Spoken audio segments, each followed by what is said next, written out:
ਤੇ ਸ਼ੁਰੂਆਤ ਕਰੀਏ ਤਖ਼ਤ ਸ੍ਰੀ ਪਟਨਾ ਸਾਹਿਬ ਦੇ ਵਿਵਾਦ ਤੋਂ। ਇਹ ਵਿਵਾਦ ਕਾਫੀ ਭਖ ਗਿਆ ਜੀ। ਹੁਣ ਤਾਂ ਦੱਸਦੇ ਆ ਕਿ ਪੰਜਾਂ ਪਿਆਰਿਆਂ ਨੇ ਵੀ ਹੁਕਮ ਮੰਨਣ ਤੋਂ ਇਨਕਾਰ ਕਰ ਦਿੱਤਾ।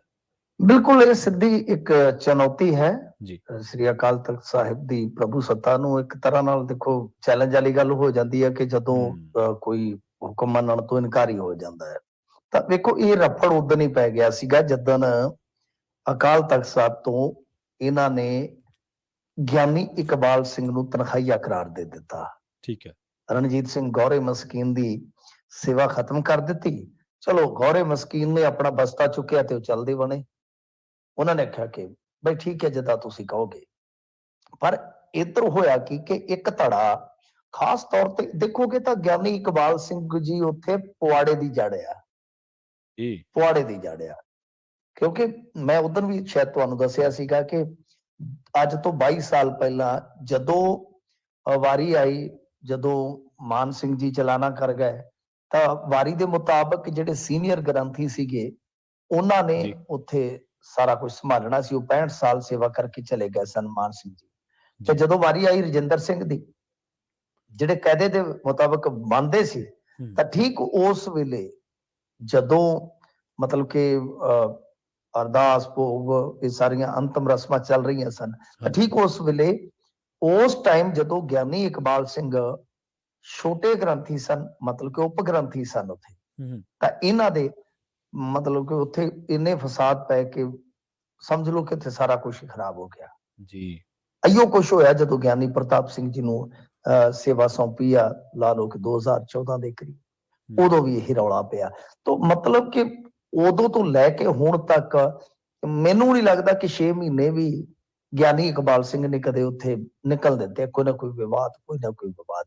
ਤਾਂ ਜਿਹੜਾ ਗਿਆਨੀ ਇਕਬਾਲ ਸਿੰਘ ਦਾ ਧੜਾ, ਹੁਣ ਤੁਸੀਂ ਹਿਸਾਬ ਲਾ ਲਓ 22-23 ਸਾਲ ਪਹਿਲਾਂ ਦੀ ਤਾਂ ਆਪਾਂ ਗੱਲ ਕਰ ਰਹੇ ਹਾਂ, ਇਹ ਉਦੋਂ ਵੀ ਪਹਿਲਾਂ ਦੇ ਉੱਥੇ ਆ ਜੀ। ਮਤਲਬ ਕਿ ਇੱਕ ਧੜਾ ਬਣਾਈ ਬੈਠੇ ਆ। ਫਿਰ ਉੱਥੇ ਮੋਦੀ ਹੋਰਾਂ ਦੇ ਪ੍ਰੋਗਰਾਮਾਂ 'ਚ ਵੀ ਜਾਂਦੇ ਨੇ ਜੀ, ਤੇ ਉੱਥੇ ਜੋ ਬੋਲਦੇ ਤੇ ਤੁਹਾਨੂੰ ਪਤਾ ਹੀ ਆ। ਤਾਂ ਇੱਕ ਤਗੜੀ ਲੌਬੀ ਜਿਹੜੀ ਆ ਉਹ ਗਿਆਨੀ ਇਕਬਾਲ ਸਿੰਘ ਨੂੰ ਸਪੋਰਟ ਕਰਦੀ ਆ, ਤੇ ਸਪੋਰਟ ਇਸ ਕਦਰ ਕਰਦੀ ਆ ਕਿ ਗਿਆਨੀ ਹਰਪ੍ਰੀਤ ਸਿੰਘ ਦੇ ਤਾਂ ਪੁਤਲੇ ਉਦੋਂ ਹੀ ਫੂਕ ਦਿੱਤੇ ਸਨ ਇਹਨਾਂ ਨੇ। ਉਹ ਅੱਛਾ। ਹੁਣ ਰਣਜੀਤ ਸਿੰਘ ਗੌਰੇ ਮੁਸਕਾਨ ਜਿਹੜੇ ਗੌਰੇ ਮਸਕੀਨ ਹੈ ਜਿਹੜੇ, ਸੌਰੀ, ਉਹ ਕਹਿ ਰਹੇ ਨੇ ਕਿ ਮੈਨੂੰ ਜੋ ਫਸਾਇਆ ਗਿਆ ਉਹ ਛੜਯੰਤਰ ਹੀ ਇਹਨਾਂ ਨੇ ਰਚਿਆ ਹੈ। ਉਹ ਕਹਿੰਦੇ ਕਿ ਜਿਹੜੇ ਬੰਦੇ ਦੇ ਚੜਾਵੇ ਕਰਕੇ ਮੈਨੂੰ ਤੁਸੀਂ ਇਹ ਕੀਤਾ ਹੈ, ਉਹ ਬੰਦਾ ਤਾਂ ਖਾਨਦਾਨੀ ਮੁਜਰਮ ਹੈ ਜੀ, ਉਹਨਾਂ ਦਾ ਪੇਸ਼ਾ ਹੀ ਗੁਨਾਹ ਕਰਨਾ ਹੈ ਜੀ। ਤਾਂ ਮਤਲਬ ਕਿ ਇਸ ਤਰ੍ਹਾਂ ਉਲਝਵੀਂ ਹੁਣ ਕਹਾਣੀ ਬਣ ਗਈ ਆ। ਜਿਹੜੇ ਉੱਥੇ ਦੇ 5 ਪਿਆਰੇ ਨੇ ਤਖਤ ਹਰਿਮੰਦਰ ਪਟਨਾ ਸਾਹਿਬ ਦੇ, ਤਾਂ ਉਹਨਾਂ ਨੇ ਕਿਹਾ ਕਿ ਬਈ ਅਸੀਂ ਇਹ ਨਹੀਂ ਮੰਨਾਂਗੇ ਹੁਕਮ, ਕਿਉਂਕਿ ਇਹ ਨਿਰਪੱਖ ਨਹੀਂ ਹੈਗਾ ਜੀ। ਤਾਂ ਜਦੋਂ ਇਹ ਹੋ ਗਿਆ ਤਾਂ ਫਿਰ ਸਾਰਾ ਕੁਝ ਤੁਹਾਨੂੰ ਪਤਾ ਵਿੱਚ ਹੀ ਆ ਗਿਆ। ਤਾਂ ਹੁਣ ਦੇਖਣਾ ਹੋਏਗਾ ਕਿ ਇਹਦਾ ਹੱਲ ਕੀ ਨਿਕਲਦਾ ਹੈ, ਕਿਉਂਕਿ ਉਧਰ ਰਣਜੀਤ ਸਿੰਘ ਗੌਰੇ ਮਸਕੀਨ ਉਹ ਕਹਿ ਰਹੇ ਨੇ ਕਿ ਜਿਹੜੇ ਇਹ 5 ਪਿਆਰੇ ਆ ਜੀ, ਉਹ ਅਪੁਆਇੰਟ ਕੀਤੇ ਜਾਂਦੇ ਨੇ ਉੱਥੇ, ਮਤਲਬ ਕਿ ਨਿਯੁਕਤ ਕੀਤੇ ਜਾਂਦੇ ਨੇ ਕਮੇਟੀ ਵੱਲੋਂ। ਤੇ ਉਹਨਾਂ ਚੋਂ ਕਹਿੰਦੇ ਕਿ 2 ਨਿਯੁਕਤ ਵੀ ਨਹੀਂ ਹੋਏ। ਹੁਣ ਵੇਖੋ ਕੀ ਕੁਝ ਚੱਲਦਾ ਪਿਆ ਉੱਥੇ। ਤਾਂ ਦੂਸਰੇ ਪਾਸੇ ਪੁਤਲੇ ਵੀ ਫੂਕੇ ਗਏ, ਮੁਰਦਾਬਾਦ ਵੀ ਹੋਇਆ, ਸਾਰਾ ਕੁਝ ਹੋਇਆ। ਤਾਂ ਖੈਰ ਇਹ ਹੈ ਸੂਰਤ ਹਾਲ। ਹੁਣ ਸਿੱਖ ਕੌਮ ਦੇ ਵਿੱਚ ਤਾਂ ਉਹਨਾਂ ਲੋਕਾਂ ਦੀ ਵੀ ਕਮੀ ਨਜ਼ਰ ਆਉਂਦੀ ਹੈ ਕਿ ਜਿਹੜੇ ਇਹੋ ਜਿਹੇ ਵਿਵਾਦਾਂ ਨੂੰ ਖਤਮ ਕਰਦੇ ਜੀ।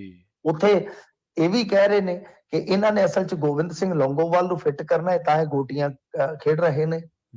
ਇਸ ਕਰਕੇ ਕੁਝ ਵੀ ਸਮਝ ਨਹੀਂ ਆ ਰਿਹਾ। ਪਰ ਆ ਤਾਂ ਇੱਕ ਨਵੀਂ ਚਰਚਾ ਛਿੜ ਗਈ, ਚਰਚਾ ਹੀ ਨਹੀਂ, ਇਹ ਤਾਂ ਬਹੁਤ ਵੱਡਾ ਵਿਵਾਦ ਛਿੜ ਗਿਆ ਜੀ, ਬਹੁਤ ਵੱਡਾ ਵਿਵਾਦ ਛਿੜ ਗਿਆ। ਔਰ ਜੇ ਗੱਲ ਕਰੀਏ, ਤੁਸੀਂ ਦੇਖੋ ਨਾ ਕਿ ਅੱਜ 5 ਪਿਆਰੇ ਗਿਆਨੀ ਹਰਪ੍ਰੀਤ ਸਿੰਘ ਜੀ ਨੂੰ ਸਿੱਧਾ ਮਤਲਬ ਕਿ ਚੈਲੰਜ ਕਰ ਰਹੇ ਆ ਅਕਾਲ ਤਖਤ ਸਾਹਿਬ ਦੇ ਜਥੇਦਾਰ ਨੂੰ। ਤੇ ਜਦੋਂ 5 ਪਿਆਰੇ, ਤੁਹਾਨੂੰ ਯਾਦ ਹੈ ਨਾ, ਸਤਨਾਮ ਸਿੰਘ ਜੀ ਖੰਡਾ ਹੋਰੀ ਹੁੰਦੇ ਸਨ, ਹਾਂਜੀ, ਹੁਣ ਤਾਂ ਮਤਲਬ ਕਿ ਘੱਟ ਉਹਨਾਂ ਦੀਆਂ ਖਬਰਾਂ ਲੱਗਦੀਆਂ ਨੇ, ਤਾਂ ਉਹ ਬੜੇ ਚਰਚਾ 'ਚ ਆਏ ਸਨ ਉਸ ਵੇਲੇ। ਤਾਂ ਗਿਆਨੀ ਗੁਰਬਚਨ ਸਿੰਘ ਨੂੰ ਜਦੋਂ, ਤੇ ਉਹਨਾਂ ਦੇ ਸਮੇਤ ਹੋਰ ਜਥੇਦਾਰਾਂ ਨੂੰ ਜਦੋਂ ਉਹਨਾਂ ਨੇ ਕਿਹਾ ਕਿ ਇਹਨਾਂ ਦੀਆਂ ਸੇਵਾਵਾਂ ਜਿਹੜੀਆਂ ਰੱਦ ਕੀਤੀਆਂ ਜਾਂਦੀਆਂ, ਫਿਰ ਉਹਨਾਂ ਦਾ ਹੁਕਮ ਕਿਉਂ ਨਹੀਂ ਸੀ ਮੰਨਿਆ ਉਸ ਟਾਈਮ? ਇਹ ਵੀ ਤਾਂ ਸੋਚਣ ਵਾਲੀ ਗੱਲ ਹੈ ਨਾ ਜੀ, ਇਹ ਵੀ ਤਾਂ ਵੇਖਣ ਵਾਲੀ ਗੱਲ ਆ। ਤਾਂ ਖੈਰ ਦੇਖਦੇ ਆ ਕਿ ਕੀ ਬਣਦਾ। ਪ੍ਰਵੀਨ ਜੀ ਬਹੁਤ ਉਲਝ ਗਈ ਆ ਇਹ ਤਾਂ, ਕਹਿ ਲਓ ਕਿ ਪੰਥਕ ਸਫਾ ਦੇ ਵਿੱਚ ਬਹੁਤ ਜ਼ਿਆਦਾ ਕਹਾਣੀ ਉਲਝ ਗਈ ਆ। ਹਾਂਜੀ ਬਿਲਕੁਲ, ਜਦੋਂ ਇਹੋ ਜਿਹੇ ਵਿਵਾਦ ਪੈਦਾ ਹੁੰਦੇ ਨੇ, ਫਿਰ ਜਿਹੜੇ ਪੰਥ ਦੇ ਚਿੰਤਕ ਨੇ ਉਹਨਾਂ ਦੀਆਂ ਚਿੰਤਾਵਾਂ ਹੋਰ ਵੱਧ ਜਾਂਦੀਆਂ ਨੇ।